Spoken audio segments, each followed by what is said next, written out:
Every time I open a search page to watch an anime, I see the Anime 07 Ghost there, and I always wondered what kind of shit anime this was, until I decided to watch it and make a video for you guys. In this anime, the weakest boy ends up becoming the chosen one. His name is Tato, and he was born into a world full of war and violence. He currently attends the Baltzberg Empire's military academy, where the best students are trained to help the Empire win battles. To make matters worse, Tato is like a broken toy. He has a very tragic past, but he doesn't remember anything about it, so he is constantly despised and treated like trash. Luckily, Tato has a friend named Mikid, and the two are inseparable. The two are among the elites of class 315, chosen to defend the fortress. Now the best class of the academy is preparing for the graduation exam, where they will demonstrate their skill. After class, Mikid runs up to Tato and asks if he's nervous about the graduation exam. In response, Tato slaps him and says he's not nervous at all. Mikid, determined, declares that he will pass the exam, join the Imperial Army, and save his family. He asks if Tato has remembered anything about his family, but Tato says that he just keeps having the same nightmares. That night, before going to sleep, Tato tells Mikid that before he entered the academy, he was just a battle slave with no family, but Mikid has always been his best friend. Mikid, overcome with emotion, starts crying like a baby and says that he's so happy that Tato opened up to him. After that, he asks Tato to promise never to abandon him on the battlefield, and that if anything goes wrong, they'll die together. The next day, Tato and Mikid end up on the same team. The graduation exam begins, and the instructors explain that they must defeat a giant criminal before he destroys them. If they fail to kill him or abandon their teammates, they will fail,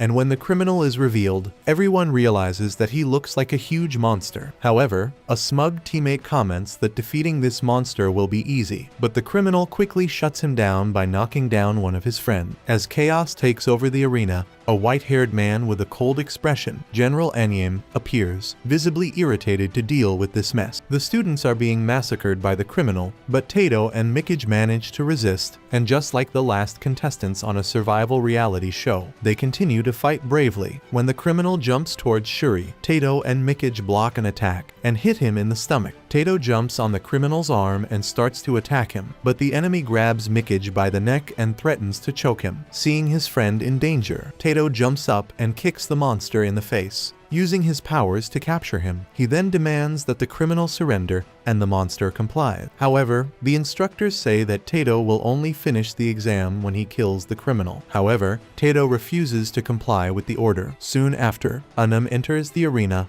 eliminates the criminal, and judges Tato's actions, saying that he is still a child. After that, during the night, Mikid tells Tato that 19 people, including them, passed the exam. When Tato asks about the white-haired man who killed the criminal, Mikid explains that he is General Anyim, a ruthless monster who has killed thousands of people. Mikid then says that the next day, they finally became soldiers. The next morning, as Tato walks to hand in his documents, he hears a familiar sound. This sound begins to control him, and he finds himself in front of the room where Anyim and his team are discussing something. There, Anyim holds a necklace, saying that he needs to find the lost stone that belongs to the Rag King, also known as Mikhail's Eye. Hearing this, Tato remembers everything. Anyim was the one who killed his father, and that necklace belongs to him. Tato's nightmares begin to make sense, and he is overcome by an uncontrollable rage. He attacks Anyim with his powers, but is quickly overpowered and captured. Anyim orders Tato to be arrested, calling him a slave of the Rag King. He then promises not to free him until Tato reveals everything he knows about the lost stone. Meanwhile, Mikhail discovers that his best friend has been imprisoned. During the night, he sneaks out of the prison and finds Tato injured and exhausted. Mikhail tries to convince Tato to run away with him, but Tato says he can't keep the promise they made to each other. Mikhail insists, and the two try to escape. However, they are surrounded by Anyim's guards. Desperate, Tato grabs a knife and threatens Mikhail so that the guards will let him pass. He apologizes to Mikhail for having to leave him behind, but Mikhail asks him to save himself without worrying about him. With no other choice, Tato escapes using a ski, but due to the injuries caused by Anyim, He loses control and passes out. He falls, but instead of crashing into the mountains, he lands on top of a boy named Frau, who was having a picnic with two friends. With the impact, Frau and Tato fall to the ground, while Frau's friends run to see if he is okay. Meanwhile, the president named Miroku calls Anames and orders him to find Tato, as the boy is too valuable to be lost. The soldiers who go after Tato are not allowed to enter the 7th district, because that is the domain of the god, and if Tato is there,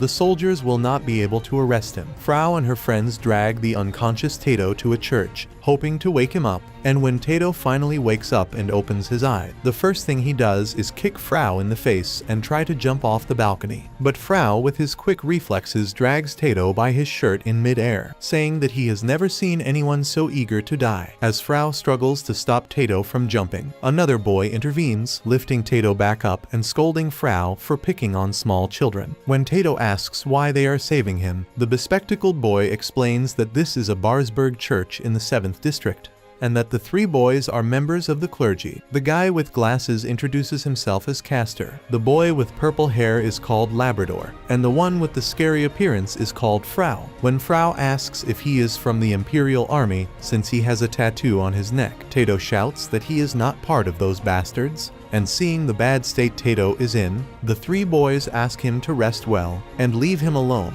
At night, Tato cannot sleep because he is worried about Mikage. He goes out the door thinking about how to get to his friend, but suddenly his weak legs give way and he faints. He wakes up after hearing the screams of three nuns who saw him falling to the floor. They introduce themselves as Sister Athena, Rosalie, and finally Libely. The nuns magically lift him up and take him to their room and immediately begin to treat him like a princess. Meanwhile, Mikage has been arrested for helping Tato escape. Soon, Aniami calls him in for questioning and asks if he was the one who helped his friend that night. Mikage doesn't want to answer, so he threatens to kill his family if he tries to save Tato. The next morning, Tato wakes up fully recovered and finds himself in a familiar place with many people from the church. He discovers that this church helps to remove a certain curse cast by the god of death, who used to take the souls of humans in exchange for 3 wishes. Later, Tato goes to the library to delve deeper into the mysteries of this world, but he ends up fainting when he sees a nun with a skull for a face. Frau, our hero, springs into action once again, picking Tato up in her arms effortlessly. He doesn't seem too excited, and even wonders how many times he'll have to save this guy. Not long after, Beaver shows up,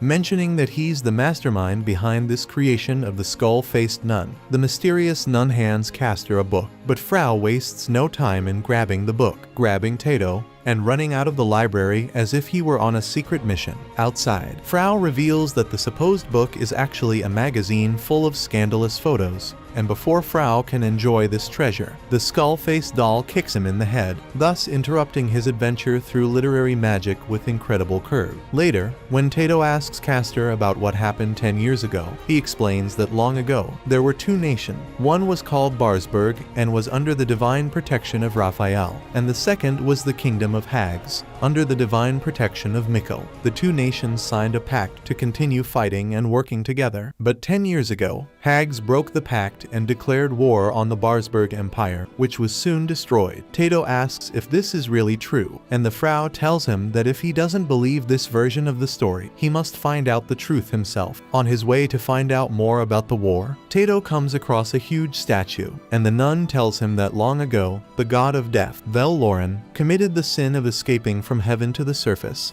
and caused great terror among humans. But the chief of heaven sent 7 forces from heaven to punish Vel-Loren, and they are known as the 7 ghosts who sealed Vel-Loren away. And the statue is of one of the 7 ghosts, named Sickler. She takes him inside a huge hall called the God's Domain, and later, the bishop named Labrador gives him a silver rose of protection. Soon after, the nun comes running to the Frau and the Beaver, worried because they can't find Tato, and he hasn't eaten his food or taken his medicine. The Frau goes to look for him and finds him secretly fleeing the city, and asks what the hell he's thinking doing that. Suddenly, the gatekeeper announces that he's closing the gates, and Tato starts running towards them. But the Frau grabs him, lifting him up like a child again, and the beaver also joins him. He tells Tato that it will be very annoying to see him faint again, so he should come back with them if he doesn't want to die of hunger. Then the beaver takes the silver rose and puts it in Tato's hair, saying that it won't work unless he wears it all the time. Soon after, they take him to the refectory, where the nuns start to take care of him again.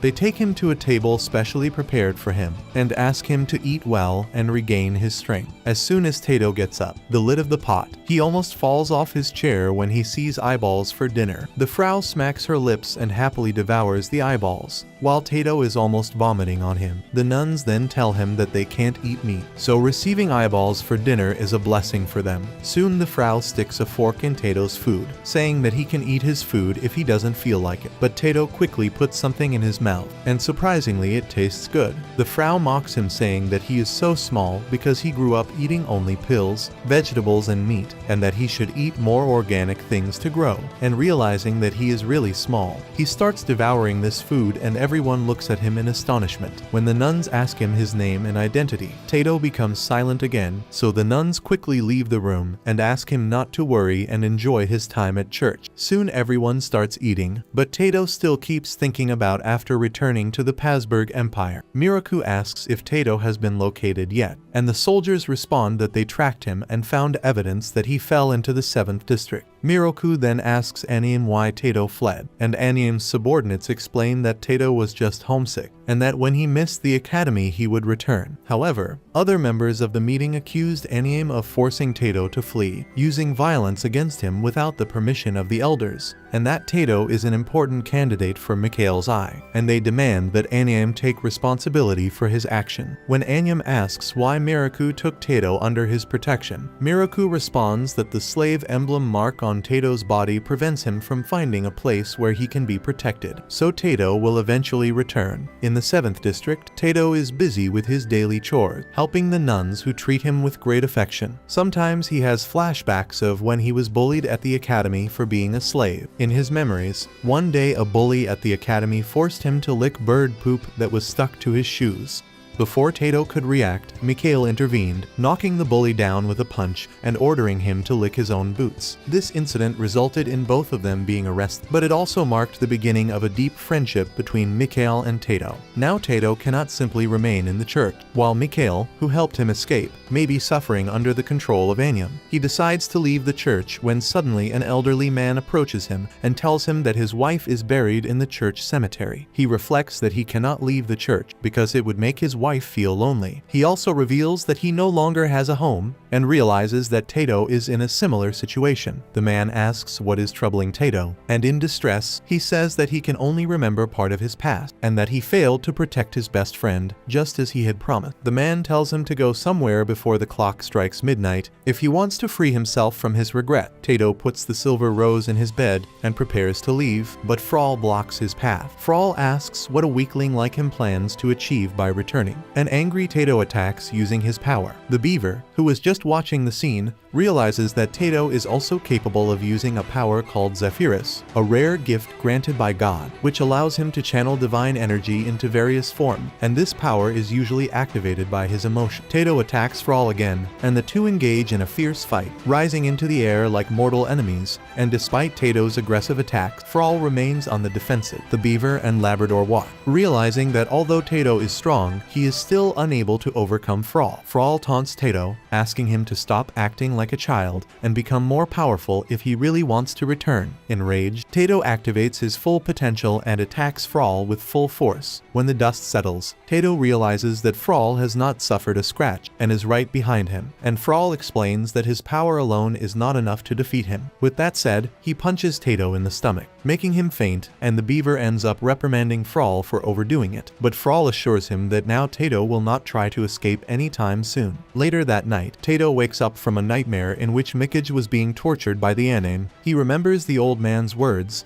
and decides to meet him before midnight. The man, now wearing a cloak, leads Tato to an empty hallway. He asks if Tato is having trouble remembering the past, and if he really wants to save Mickage. After confirming, the man then shows a photo of Tato with his father, which brings back some memories from Tato's childhood. He remembers when the Aname invaded his kingdom, separating him from his father and forcing him to live a life of sadness and loneliness, until he met Mickage and everything changed. Mickage was the one who called him a true friend, promising to never abandon him and to help him escape. The mysterious man asks Tato to give up his soul so that his wish may be granted. With that, he begins to hypnotize Tato, who closes his eyes, almost falling into the trap. But before it's too late, Frau and the others appear, shouting at Tato not to let the darkness consume his heart. They confront the man, demanding that he leave Tato alone. The man responds that he is offering the salvation that Tato has sought so much, and Frau mocks the man, asking if this salvation has God's blessing, and the man reveals that he intends to deliver Tato to his master so that he may be happy. Frau has no more patience to listen to this man's nonsense. He grabs his scythe and starts a brutal fight against him. Tato tries to help with his power, but Frau stops him, saying that it will not work against the enemy. The man tries to flee, but Labrador throws a silver road, blocking his escape route. Beaver and Frau manage to immobilize him, and Beaver laments the fact that he has to raise his hand against an old man, but demands that he return Tato's soul. Meanwhile, Tato screams in fear as Frau pulls him close, protecting him. The Frau decides to deal with the man himself, who summons monsters in the form of skulls, but the Frau quickly overpowers the situation. But the man manages to escape and throws himself into a fountain. He declares that he will take Tato's soul, but the Frau announces that he will not let him escape. He uses his silver threads, ties the old man's wings, and jumps high into the sky with his scythe, cutting off the bony wing. Soon the bones clash, making a loud noise, and Tato comes to. When he asks what happened, the beaver explains that the old man had his soul stolen by a Kor, a servant who lures humans into the darkness, but fortunately they managed to bring him back. Soon the old man wakes up, and the beaver asks him to sleep inside the church so he doesn't catch a cold, so the Labrador and the beaver help him get inside to spend the night there. The Frau grabs Tato again and drags him inside the church too. Tato yells at him to stop throwing him over his shoulder every time, but Frau just tells him to shut up and stop struggling. The Frau throws him on the bed and tells him to be quiet while she removes Kor's mark from his chest. He reaches up and removes a strange curse from Tato's body, and then tells him to get some rest. The next morning, Tato wakes up and begins to wander around the church, and as a student at the military academy, he knows almost nothing about the outside world. As he leaves the church, he notices the bright and peaceful atmosphere, with the nuns washing clothes in the open air. Soon, the nuns notice him lost in thought. They wish him a good day,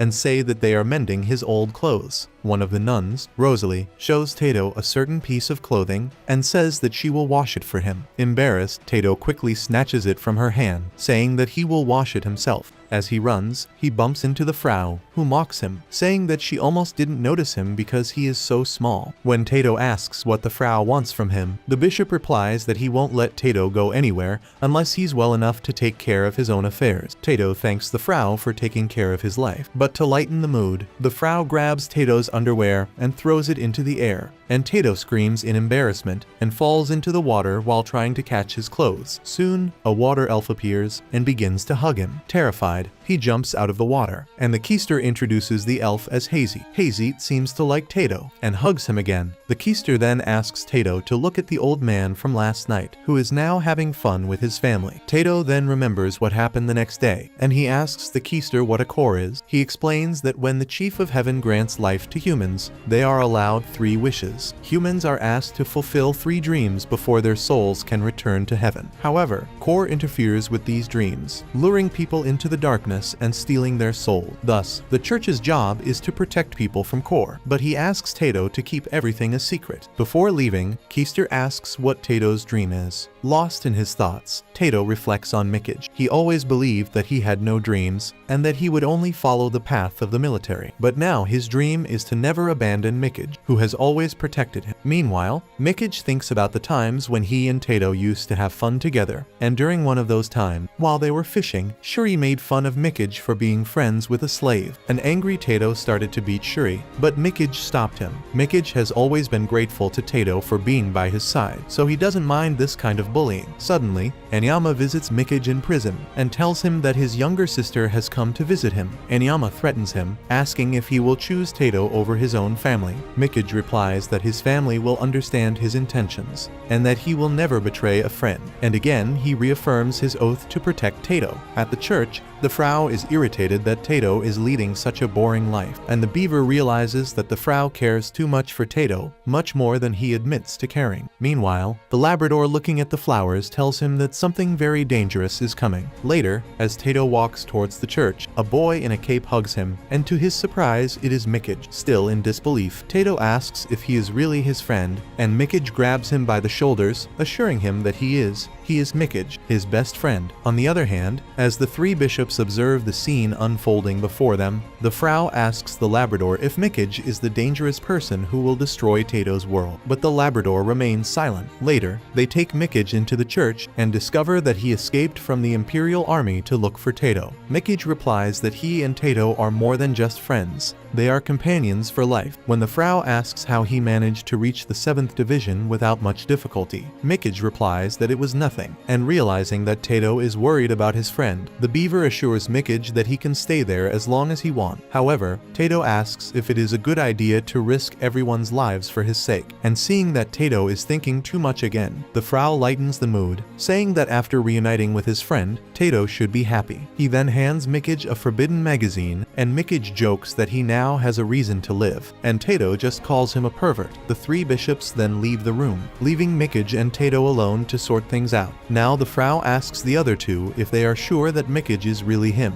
as it is strange that the Imperial Army freed him so easily. Furthermore, the fact that Tato found Mikage so easily is very suspicious. The beaver replies that the Labrador's prophecies are never wrong, and that something bad will certainly happen. Soon after, the Archbishop arrives and asks the Frau to stop joking around and prepare for the annual baptism ceremony, warning that if he embarrasses the church, he will suffer serious consequences. That night, Tato takes Mikage to a garden where they can talk in peace, and upon seeing Tato leading him, Mikage says that he is happy that his friend is safe. Tato then asks Mikage how he knew he was there, and Mikage replies that the crash landing made it easier to find him. Hearing this, Tato asks if he had any difficulties, and Mikage replies that it wasn't that bad. At first, after Tato ran away, Animi interrogated him, but then he let him go. In a light-hearted tone, Mikage says that Tato did a great job by running to a place where everyone is kind to him. Suddenly, Tato becomes defensive and warns Mikage to stay away from the Frau, as he likes to give people pornography to read. Furthermore, Tato says that he doesn't understand how someone like the Frau managed to become a bishop. Mikage laughs and replies that the Frau seems like an older brother to him, and that Tato and the Frau look great together. As they talk, a pale boy suddenly appears from behind the bushes and asks if they like the flower. The two look at him suspiciously, and suddenly the boy opens his wing. Tato notices the Velorum seal on his chest, and he immediately stands in front of Mikage and tells him to run. Tato shoots the boy with his power, but the boy is also very agile in using his powers and retaliates. Mikage says that he will not leave Tato alone, but Tato does not want to put his friend's life at risk. He continues to protect Mikage while fighting the boy, but soon the battle intensifies, and Tato has difficulty dealing with him. They reach the top of the church wall, where Tato chases the boy with his power. He jumps on the boy and continues attacking, but the enemy disappears behind the church tower. Moments later, Tato sees the boy's wings breaking in the air, and the Frau appears holding the unconscious boy in her arms. At night, Mikage has trouble sleeping,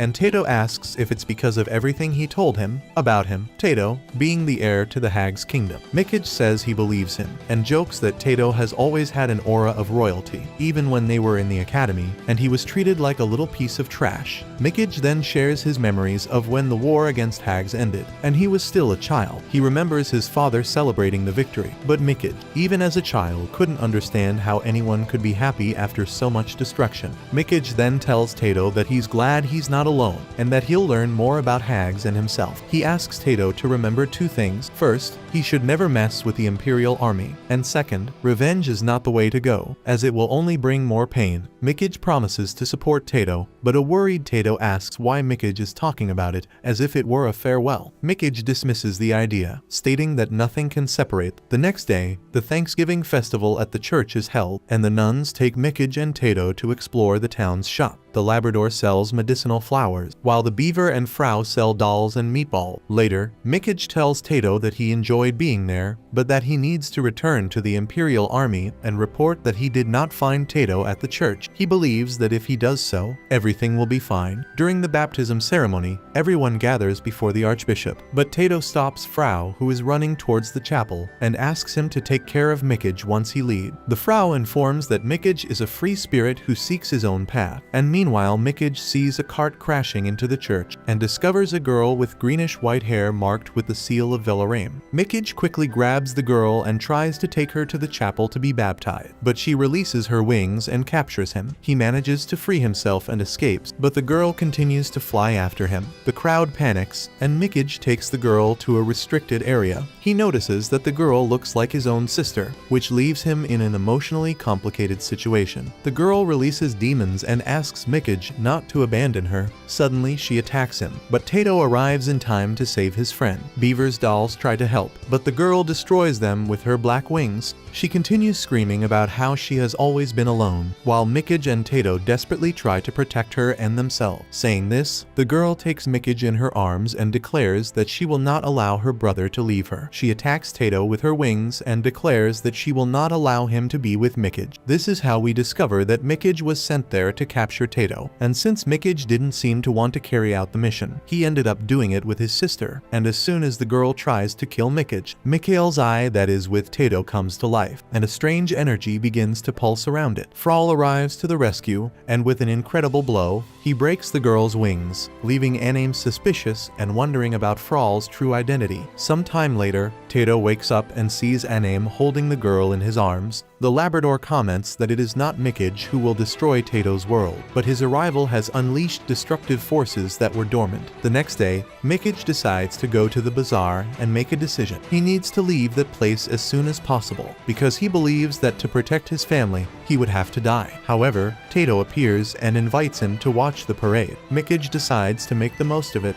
and make one last memory with his friend. During the event, they notice a sad boy sitting under a tree. When they try to approach him, the boy runs away. Suddenly, they hear a scream and see a man chasing the same boy. The man accuses the boy of stealing his bread. The Beaver, who is nearby, calmly intervenes, saying that this is the last day for children to receive God's blessing, and that he should forgive the boy. Later, Mickage and Tato find the boy hiding behind a tent. They give him some bread and take him to see a performance by the nun. They discover that the boy's name is Tejo, that his mother has died, and his father has gone out looking for work. Mickage ruffles the boy's hair and suggests that he stop stealing, promising that the church will take care of him. Tejo, grateful, goes to drink water, and when he returns, he watches a play performed by the nun. During the play, Tejo, believing the fight scene to be real, runs to save sister Rosalie. The commotion attracts Mickage and Tato, who quickly pull Tejo out of the mess. They explain that it was all part of the show, and suddenly, a man appears calling for Tejo. The boy runs and hugs him, and they realize that it is the boy's father. Meanwhile, Mickage and Tato observe the reunion, but something seems strange. When Tejo returns, he comments that his father's hands were very cold. Later, Tejo catches his father in a dark arena, and the man reveals that he has come to capture Tejo. When the boy cries for help, Tato intervenes, protecting him from the attack, and during the battle, Mickage's eye glows again, completely preventing his enemy from attacking him. At that moment, the Frau arrives and destroys the enemy's wings, thus ending the confrontation. Soon after, Tejo and his father say goodbye, while Mickage feels relieved that he has created important memories with Tato. The bishops discuss what happened, and the Labrador comments that he felt someone watching them during the confusion. He believes that Mickage is incomplete, since only half of his soul is present in his body, and the other half is lost somewhere else. The Beaver asks if it is possible to save him, but the Labrador admits that he does not know how.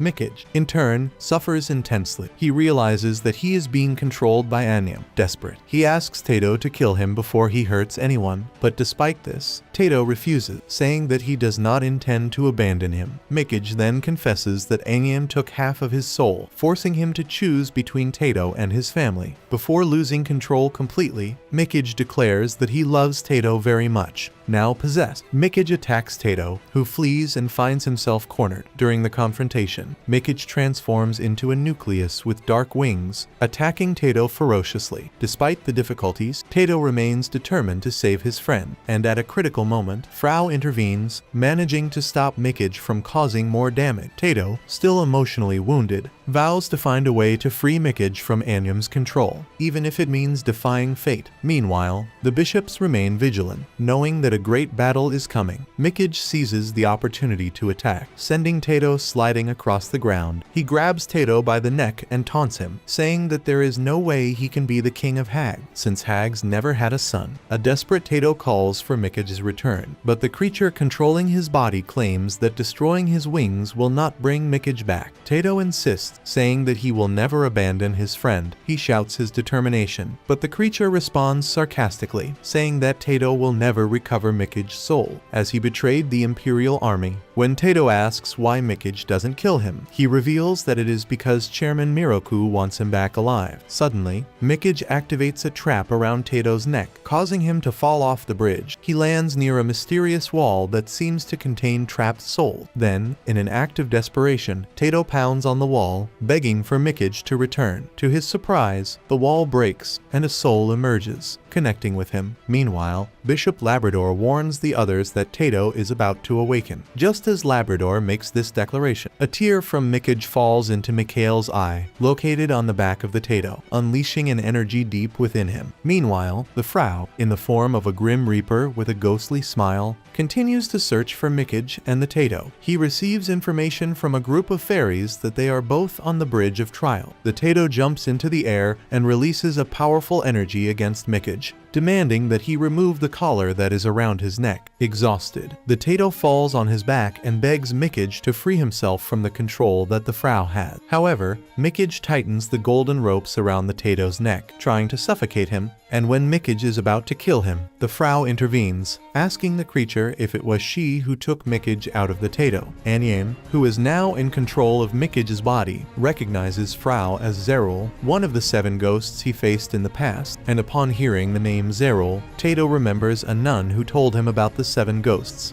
Zerul being the Reaper who eliminates misfortune, and appears in times of need. Tato asks Frau to use her power to save Mikage, but Frau hesitates, explaining that using the scythe would destroy Anyam, but it would also eliminate Mikage's soul, and knowing that he cannot face Zerul in this body, Anyam leaves, promising to return for his scythe. Mikage regains consciousness, and Tato runs to hug him like a good gay boy, but then Mikage disappears into thin air. After this, Frau takes Tato to his room, where Tato spends his days mourning the loss of his best friend. He remembers the first time Mikage brought him food, forcing the cafeteria worker to prepare something decent. This simple gesture touched him deeply, and he also remembers Mikage asking him to follow the path of light. Now, without Mikage, his only light has disappeared. A few days later, the nuns, the hunter, and the Labrador knock on the Tato's door, asking him to eat something. Suddenly, Frau bursts in, carrying trays of food and a peculiar pink animal. When the nuns ask what the animal is, the hunter explains that it is a form of therapy used by the church. Tato gets angry with Frau for not saving Mikage, and then blames himself for not being able to do it himself. Frau tries to comfort him, explaining that Mikage used his 3 wishes to protect the people he loved, so he can rest in peace. He then points to a pink animal, saying that Mikage's soul now resides in it. The hunter confirms that the animal is there to support Tato, asking him not to cry anymore. With that, Tato smiles for the first time in days, eats his food, and thanks everyone. The Frau, however, promises that he will make Ayanami pay for toying with Mikage's soul. Meanwhile, Ayanami recognizes Zerul's scythe and wonders if someone from the past has resurfaced without his knowledge. A short time later, the hunter asks Tato why he is still wearing the collar. Tato explains that Ayanami was the one who put it on. The Frau offers to remove it, but the collar reacts by biting his finger. The Labrador explains that this is an oath collar, which recognizes its master by blood. This means that the Frau and the Tato must remain together for 48 hours, or the collar will explode. They exchange uncomfortable glances, wondering how they ended up in this situation. The next day, they all go to the cemetery to pay homage to Mikage's soul. The Tato, still saddened, decides that he must kill Ayanami. Meanwhile, Aoyama informs Muraku that he hid Mikhail's eye within the Empire without revealing his true identity. He claims that eliminating the Tato will be the best option, but Muraku warns that this will have consequences. Ayanami insists, saying that he will do it for the good of the Empire. The next morning, the Tato thanks Castor for everything and announces that he is leaving for Hoburg Fortress. The Beaver, however, asks if the Tato has met the scapegoat known as Zeril, and he informs him that Zeril is the Frau. The Beaver tries to erase the Tato's memories of the 7 ghosts, but the Frau intervenes, arguing that this would also erase his memories of Mikhail, which would be very cruel. The Beaver warns that the Imperial Army is after Mikhail's eye, and that the Tato could become a force of destruction, as per the ancient prophecy. Soon after, Mikhail's eye awakens again, attacking the Beaver and the Frau. He declares that under normal circumstance he would have killed them, but spares their lives for the sake of the Tato. After this, the eye reveals that it recognizes the bishops as the 7 ghosts in disguise. The Frau and the Beaver manage to calm the Tato and put him to sleep again, temporarily removing the eye's influence. Upon awakening, the Tato, with no memory of what happened, tries to leave the 7th district, but is stopped by the Frau and the Beaver. They explain that he is not yet in a condition to leave, and that if he does, the Imperial Army will capture him and take him to the 1st Division. Upon hearing this, Tato responds that he needs to avenge his friend's death, so the Frau asks if he is willing to throw away his life, even after Mikhail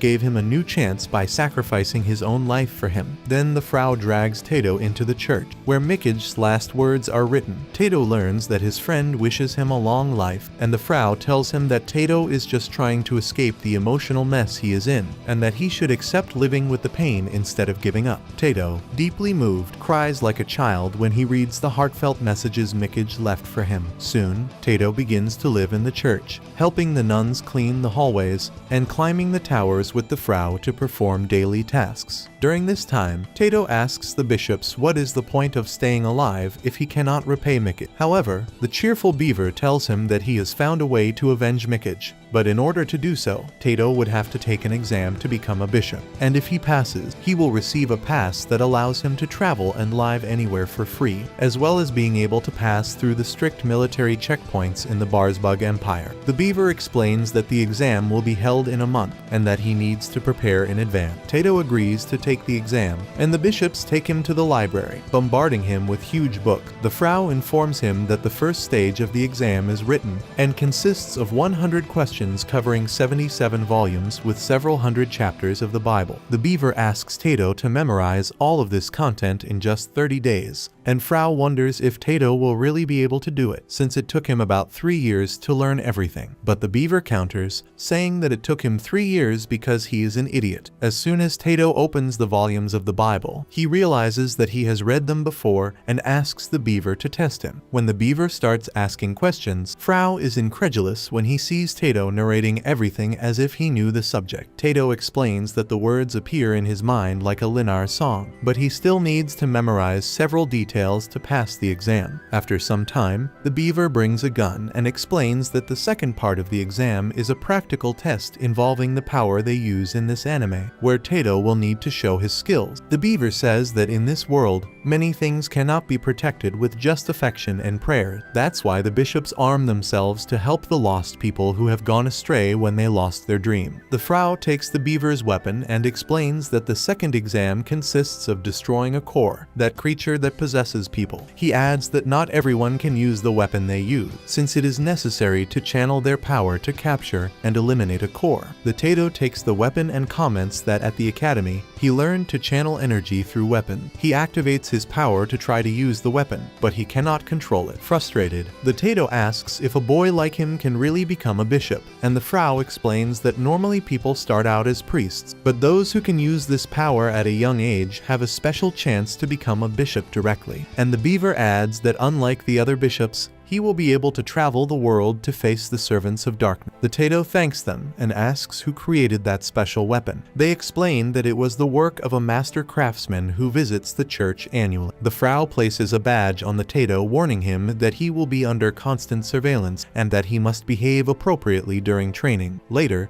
the Beaver asks the Frau how the Tato is progressing, and he replies that after 3 hours of training, the Tato has not made much progress. The Beaver walks over to the Tato and shows him a dummy to which he has attached the wings of a cork. He asks the Tato to practice capturing it. The dummy begins to run around the Tato, and the Frau worries if he will be able to handle the dummy, but the beaver reassures the Frau, explaining that he has placed a seal to limit the dummy's power. Meanwhile, the dummy notices the nuns and begins to act strangely, then attacks them. The Tato rushes to protect them, channeling his power and attacking the dummy. The nuns run away, and the Tato waits for the dummy's reaction. When Corp's wings emerge, he freezes in fear, and the doll begins to chase him, screaming for help. Suddenly, the doll gets stuck in flowers, and Tato realizes that the Labrador has come to his rescue. Later, the Labrador takes Tato to rest and offers him some flower tea, which has a sweet taste and is very good for those who are injured. Tato begins to cry and confesses to the Labrador that he wanted to save McCaig,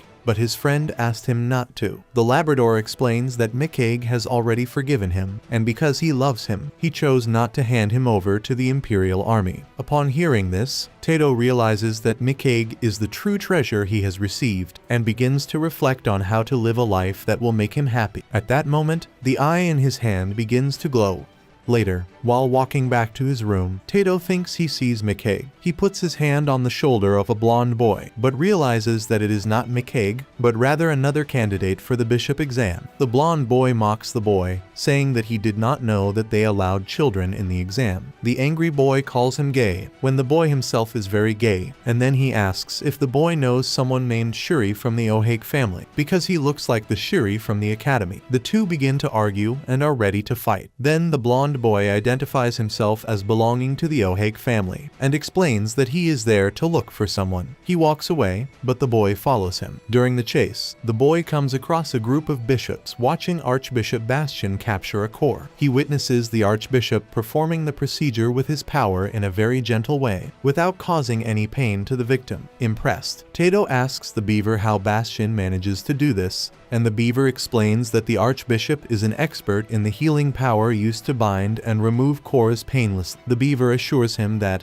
with talent and dedication, Tato will also be able to master this technique. The beaver informs him that from now on, Tato will receive special classes to accelerate his training. Later, Tato meets the blonde boy again. The blonde asks if Tato is trying to be his friend, but Tato yells at him, saying that he is not gay enough to make friends with other men and that he only likes women. That night, the nuns take Tato to his room, and surprisingly, his roommate is the same blonde boy he met before. The nuns introduce him as Hakurin, who came from the 1st District. The two immediately ask to change rooms, but the nuns refuse, saying that they must learn to become friends. Hakurin settles down and soon begins to study, while Tato continues to complain about having to share the room with him. Soon, Hakurin suggests that Tato join him in his studies, but Tato feels insecure, since he does not yet know how to use a bishop's weapon, and the more he tries to channel its energy, the more it seems to reject him. Suddenly, Tato notices that his weapon is stained with blood, and he concludes that it is the blood of previous candidates who worked hard to become bishop. The two then head to an arena, where a guard asks them to sign at the gates before practicing. As they enter, the guard suddenly faints, and Hakurin and Tato take him to the infirmary. Soon, news of the guard's health spreads, and the Labrador comments to the beaver that this has never happened before, and even the flowers look terrified. Meanwhile, Hakurin and Tato rush to the classroom, having been late because they took the guard to the infirmary.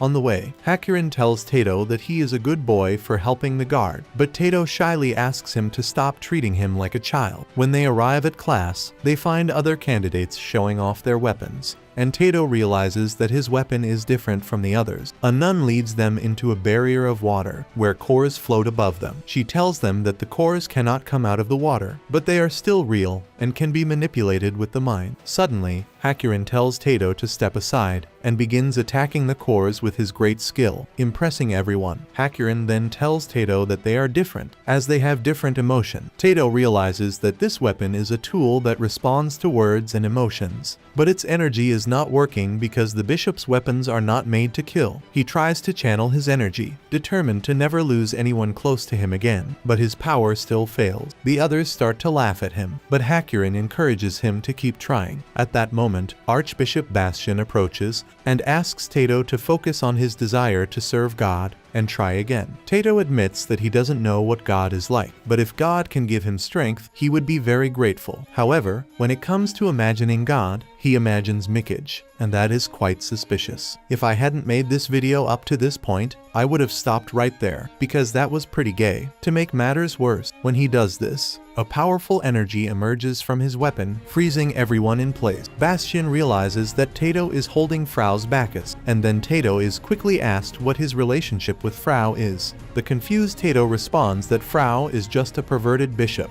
and Hakurin slaps him, saying that Frau had the highest score in the second phase of the exam, and that Tato, without thinking, was using his staff. Because of the fight, Tato and Hakurin are thrown out of the training arena, and while wandering around the place, they hear nuns screaming. As they run towards the screams, they see the guard being brutally murdered. The crowd murmurs, saying that the 7 ghosts must have killed him because he was a murderer. Tato looks around and sees a dark shadow, which he recognizes as Frau, but Frau seems cold and indifferent to what happened. That night, Tato sneaks out to look at a notice board, but he starts having flashbacks of when his father took him to some unknown place, telling him that he would meet important people and that he should take care of them. The flashback ends, and Tato returns to his room. There, Hakurin teases him, asking if he was spying on the nun's room, and the panicked Tato denies it, saying it would be easier if he said so. Hakurin jokes that he wants to learn from Tato how to approach women, but Tato replies that something else is bothering him. Hakurin then claims that they don't know each other well enough to share secrets.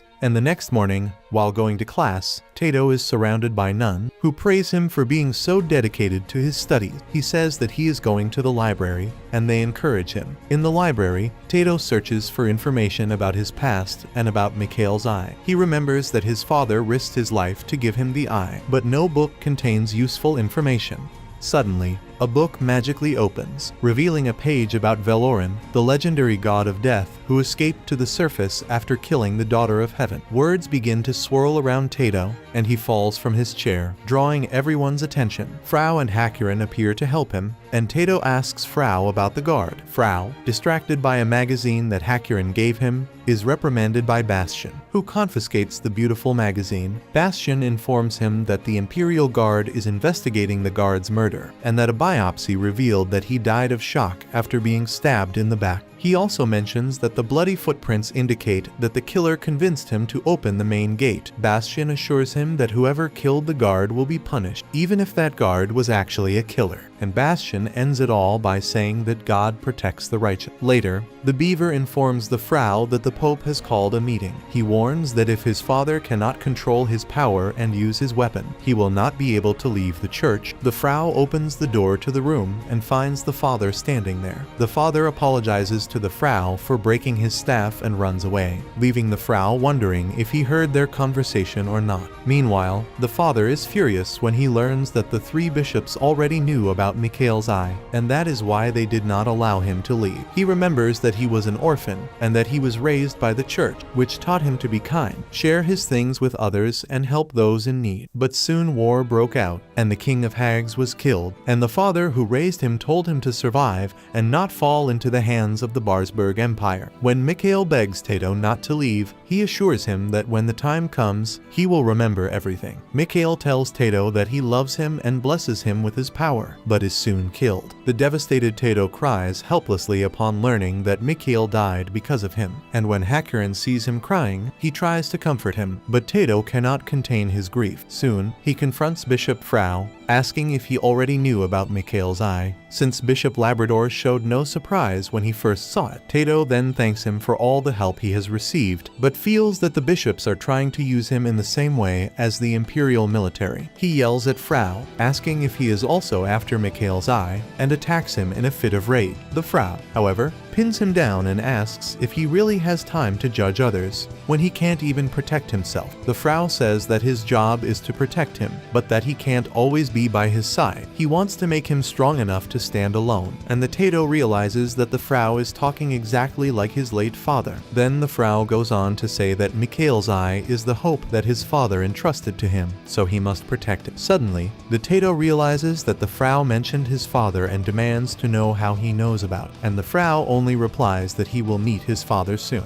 Now Bishop Castor, in a conversation with the Frau and the Labrador, mentions that he has felt a strange presence among this year's bishop candidates and fears that something dangerous is hiding in the church. The Labrador comments that he cannot tell the difference between evil and good until both bloom, suggesting that someone among the candidates may turn out to be evil. The Frau casually tells them not to worry, as he will deal with the problem in due time. For now, he suggests that they let the candidates prepare for the exam. At night, Tato is waiting for special training from Castor, who finally arrives and says that they will work on Tato's mental strength as he keeps breaking his weapon, indicating that his power is very explosive. Castor explains that in order to use his weapon effectively, Tato needs to control his energy levels. Tato reflects that this may be a result of his training at the military academy, where he was taught to defeat his enemies quickly. Castor asks Tato to run around the church while his puppets chase him, forcing him to create a shield with his own power to protect himself. During the training, Tato's puppets attack from all sides, while Ayanami's spies observe Tato and Castor. After the training, an exhausted Tato collapses on the bed and begins to change. Hakurin notices the battle slave mark on Tato's back and asks if that explains the strength of his power. Hakurin says that he had a hard time taking care of Mikage while Tato was away, and Tato replies that Mikage is the reincarnation of his friend, and that because he is taking the exam to become a bishop. His friend has been a little anxious. After finding out this, Hakurin shares his own story. His mother was possessed by a core, but his father refused to ask the bishops for help to avoid embarrassing the Ohake family. He locked his mother in a room until Frau mysteriously appeared and cured her. Since then, Hakurin has decided to become a bishop to follow his own path and to thank Frau for saving him. Tato praises Hakurin for his courage in choosing his own path, and they both go to sleep. The next night, Tato finally manages to defeat the puppet, and the beaver gives him a professional weapon to test. Tato channels his power into the weapon and destroys the puppets. Feeling more confident now, the beaver knows that Tato will have difficulty mastering his new weapon, but believes that it will help him control his strength. The Hakurin who was observing is invited to join the training, and as they return to the room, a dark portal opens and a dark energy emerges. Mikhail's eye detects the enemy, but Hakurin is hit by the energy and is thrown out the window. Tato tries to save him, but his weapon breaks. Fortunately, the Frau arrives in time and rescues the two, and a fight against the shadow begins. He uses his strength to destroy the entity, revealing a lifeless human body, and the Frau realizes that it was the Archbishop, a human who had been granted his wishes by Unkor, but was corrupted. At the meeting with the Archbishop, the bishops discuss how the evil energy entered the church. The beaver suspects that it is because of Mikhail's eye, and the next day, Tato and Hakurin reflect on the incident. Tato asks Hakurin to keep his distance, fearing that he might put him in danger. Hakurin, however, reaffirms his determination to help others. The Frau explains that the forces of darkness are trying to resurrect Velorin, spreading darkness throughout the world, and Tato realizes that he is growing stronger, and promises Hakurin that when he can protect him,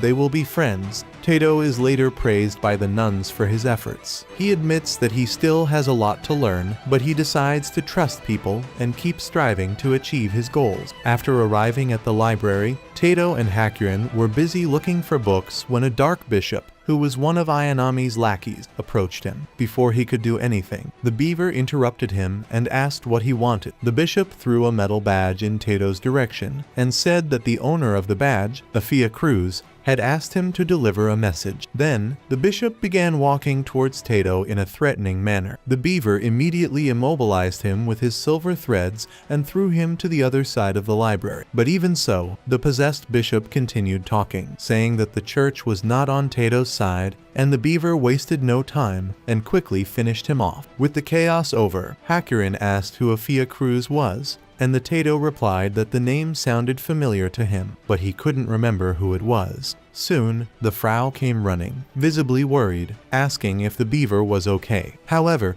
the Tato looked at the Frau suspiciously and mentioned what the dark bishop had said about the church not being on his side. The disappointed Frau responded by asking if the Tato was becoming suspicious of everyone again. He also added that only the Tato could decide whether the bishops were his allies or not, and then he left. The other two bishops, the beaver and the Labrador, approached the Tato, and the beaver stated that the Frau was right. Only the Tato could make that decision, and the Labrador also commented that the Tato was visibly shaken by everything that was happening. Later, Hakurin tried to comfort him, saying that he didn't care whether the church was on his side or not, because he, Hakurin, would always be there. Meanwhile, the bishops went to the archbishop and reported everything that had happened in the library. The beaver explained that the dark bishop who approached the Tato only had half of his soul. The archbishop praised the bishops for protecting the seal of Valoran, as the minions of darkness have been trying to free him at various times. He also pointed out that only the 7 gods had the power to manipulate soul, but the Labrador said that the wheels of fate were spinning out of control. Although Valoran's body was still sealed by Mikhail's eye, the minions of darkness were clearly targeting the Tato and the eye. The beaver commented that the Tato was afraid to trust people, because he had already lost everything, but he also held the key to changing his destiny. Meanwhile, the Frau was playing with the children when he felt a strange energy coming from the church chamber. He ran to the place and found traces of darkness everywhere. The unsettling sensation led him to open the doors of a dark chamber, where he found one of Ayanami's servants,